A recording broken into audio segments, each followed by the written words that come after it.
Genesis 16. Now Sarai, Abram's wife, bare him no children, and she had an handmaid, an Egyptian, whose name was Hagar. And Sarai said unto Abram, Behold now, the Lord hath restrained me from bearing. I pray thee, go in unto my maid.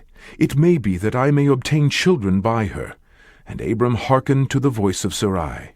And Sarai, Abram's wife, took Hagar her maid the Egyptian, after Abram had dwelt 10 years in the land of Canaan, and gave her to her husband Abram to be his wife. And he went in unto Hagar, and she conceived. And when she saw that she had conceived, her mistress was despised in her eyes. And Sarai said unto Abram, My wrong be upon thee. I have given my maid into thy bosom. And when she saw that she had conceived, I was despised in her eyes. The Lord judge between me and thee. But Abram said unto Sarai, Behold, thy maid is in thine hand. Do to her as it pleaseth thee. And when Sarai dealt hardly with her, she fled from her face. And the angel of the Lord found her by a fountain of water in the wilderness, by the fountain in the way to Shur.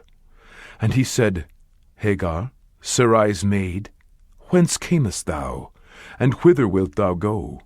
And she said, I flee from the face of my mistress Sarai. And the angel of the Lord said unto her, Return to thy mistress, and submit thyself under her hands. And the angel of the Lord said unto her, I will multiply thy seed exceedingly, and it shall not be numbered for multitude.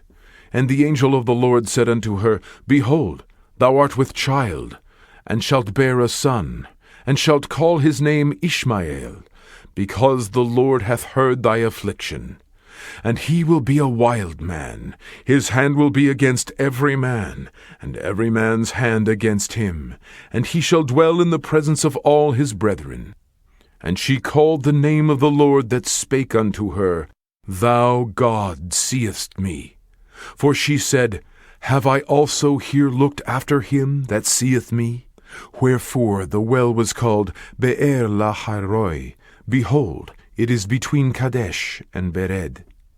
And Hagar bare Abram a son, and Abram called his son's name which Hagar bare Ishmael.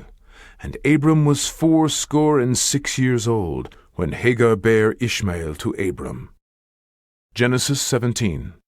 And when Abram was 90 years old and 9, the Lord appeared to Abram, and said unto him, I am the Almighty God. Walk before me, and be thou perfect. And I will make my covenant between me and thee, and will multiply thee exceedingly. And Abram fell on his face, and God talked with him, saying, As for me, behold, my covenant is with thee, and thou shalt be a father of many nations. Neither shall thy name any more be called Abram, but thy name shall be Abraham, for a father of many nations have I made thee. And I will make thee exceeding fruitful, and I will make nations of thee, and kings shall come out of thee. And I will establish my covenant between me and thee, and thy seed after thee, in their generations, for an everlasting covenant, to be a God unto thee, and to thy seed after thee. And I will give unto thee, and to thy seed after thee, the land wherein thou art a stranger, all the land of Canaan, for an everlasting possession, and I will be their God. And God said unto Abraham, Thou shalt keep my covenant therefore, thou and thy seed after thee in their generations. This is my covenant which ye shall keep, between me and you and thy seed after thee. Every man-child among you shall be circumcised, and ye shall circumcise the flesh of your foreskin, and it shall be a token of the covenant betwixt me and you. And he that is 8 days old shall be circumcised among you, every man-child in your generations, he that is born in the house, or bought with money of any stranger, which is not of thy seed. He that is born in thy house, and he that is bought with thy money, must needs be circumcised, and my covenant shall be in your flesh for an everlasting covenant. And the uncircumcised man-child, whose flesh of his foreskin is not circumcised, that soul shall be cut off from his people. He hath broken my covenant. And God said unto Abraham, As for Sarai thy wife, thou shalt not call her name Sarai, But Sarah shall her name be, and I will bless her, and give thee a son also of her. Yea, I will bless her, and she shall be a mother of nations. Kings of people shall be of her. Then Abraham fell upon his face and laughed, and said in his heart, Shall a child be born unto him that is 100 years old? And shall Sarah that is 90 years old bear?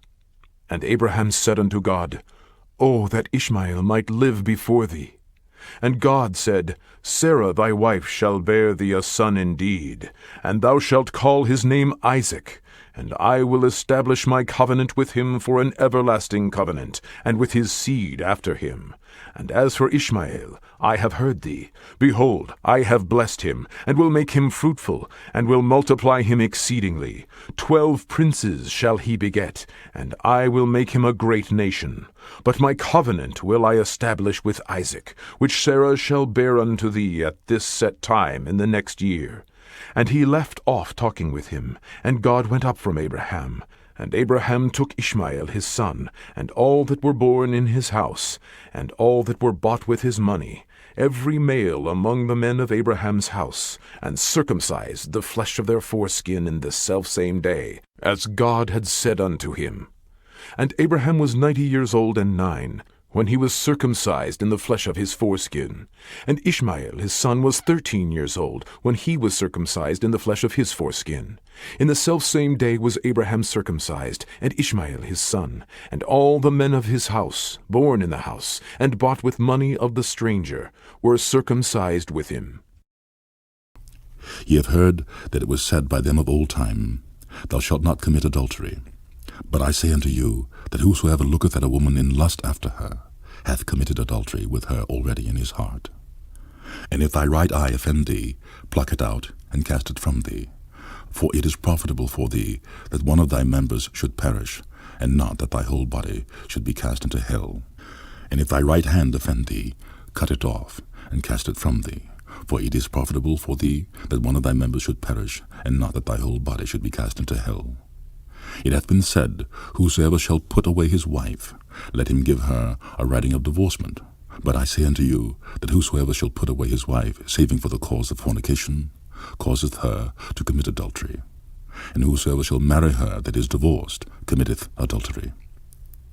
Again ye have heard that it hath been said by them of old time, Thou shalt not forswear thyself, but shalt perform unto the Lord thine oaths. But I say unto you, Swear not at all, neither by heaven, for it is God's throne, nor by the earth, for it is his footstool, neither by Jerusalem, for it is the city of the great King. Neither shalt thou swear by the head, because thou canst not make one hair white or black.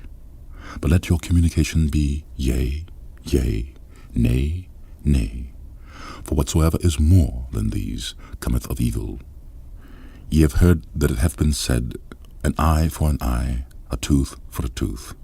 But I say unto you, that ye resist not evil. But whosoever shall smite thee on thy right cheek, turn to him the other also. And if any man will sue thee at the law, and take away thy coat, let him have thy cloak also. And whosoever shall compel thee to go a mile, go with him twain. Give to him that asketh thee, and from him that would borrow of thee, turn not thou away. Ye have heard that it hath been said, Thou shalt love thy neighbor, and hate thine enemy. But I say unto you, Love your enemies, bless them that curse you, do good to them that hate you, and pray for them which despitefully use you and persecute you, that ye may be the children of your Father which is in heaven. For he maketh his sun rise on the evil and on the good, and sendeth rain on the just and on the unjust. For if ye love them that love you, what reward have ye? Do not even the publicans the same? And if ye salute your brethren only, what do ye more than others? Do not even the publicans so? Be ye therefore perfect, even as your Father which is in heaven is perfect.